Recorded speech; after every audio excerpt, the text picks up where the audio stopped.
Well, hello there, and I do hope you're all well. Now, yesterday it was Opposition Day debate in the House of Commons, and in this video they concentrated on the NHS workforce. All the news of what the NHS and what they've had to go through over the last few years is common knowledge, in it, be it cost of living crisis, COVID, constant NHS backlogs, also funding problems due to Tory politics, as the Conservative Party have been edging the NHS England closer and ever closer to an NHS crisis, with them practically crashing the economy. Well, Labour's MP, Wes Streeting, practically spoke in the House of Commons about how Labour have a plan, so to speak, saying that there is life after the Tories. Well, Tory Minister Steve Barcley stood up, walloped his trousers down, waved his willy around like he owned the place and acted like a right prize tit, until Labour MP for Oldham Deborah Abrahams decided she'd seen enough willy waving. Mr Deputy Speaker, let me start with his closing line. He said they have a plan in government. Well, let's look at that plan. More than a fifth of the entire population of Wales are waiting for planned care. 60,000 in Wales are waiting over 2 years. So we can see exactly what their plan in government delivers.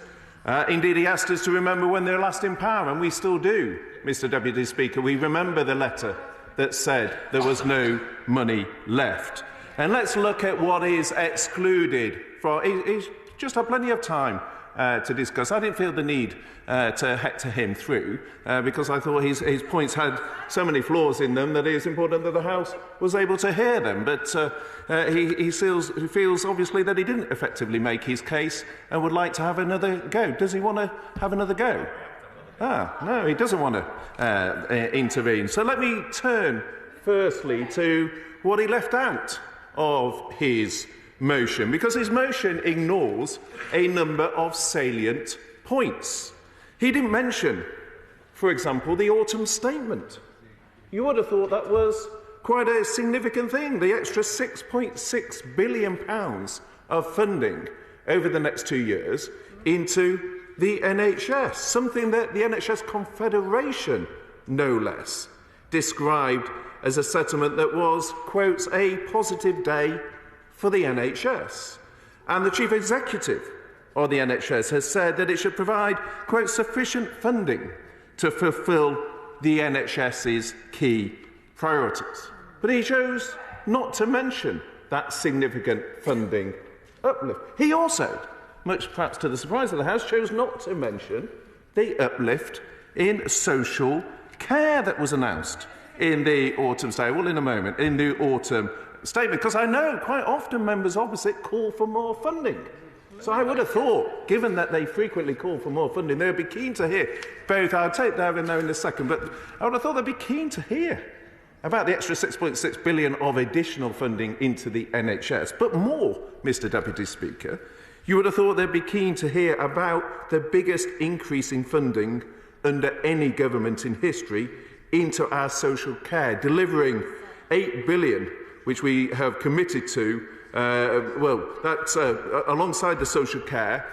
He also, it's worth reminding the House, didn't mention the elective care funding as well. That was also missing, bizarrely, from his remarks. He talked about the backlogs, Mr Deputy Speaker. He talked about the backlogs, not the backlogs in Wales, where they're actually much greater, but he talked about the backlogs in England, but he didn't talk about the additional £8 billion of funding into elective care that is building the diagnostic centres, building the surgical hubs in many of the constituencies of the benches. I'm sure she will welcome. I don't know if she's got a CDC or a surgical hub in her constituency. Perhaps she can share with the House what extra investment is going in.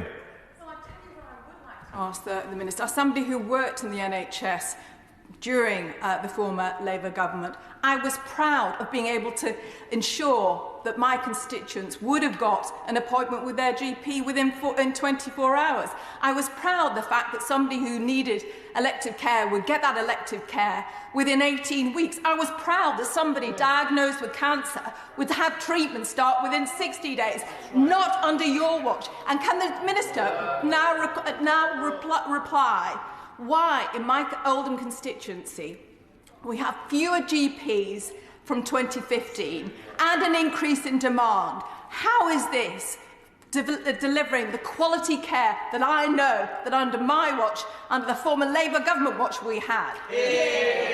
Investing in more doctors. We've got 2,300 more doctors. We've got a 3% increase. We've got more nurses, 3% increase compared to last year. In fact, the former Prime Minister, my right honourable friend, the member for Maidenhead, had the biggest increase in medical undergraduate places, a 25% increase, an opening of 5 new medical schools. But of course, they take around 7 years to come through, so those are still going through training. And the point is, we are dealing, as we addressed in Health Orals this morning, with the consequences of the pandemic. So knocked the wind out of his sails, didn't she? And then he went straight for the old fail-safe of blaming the pandemic, didn't he? Whenever a Tory is mucked up, blame COVID. Your Honour, I got caught with my Wookiee stick where it should be. COVID affected my eyesight, my sense of direction, and my memory, and I forgot what my long-time partner looked like as I entered someone different while I was visiting Barnard Castle. Well, it's a Tory way, innit? And as a deflection, he would attack the opposition for whatever. I'm surprised Jeremy Corbyn didn't get a mention. And then he would have a go at the Labour government in Wales for, things. Quite a pathetic individual, really. But anyway, what do you guys think? Let me know in comments below, and I shall leave the video here, and I shall bid you farewell and take care, my friends.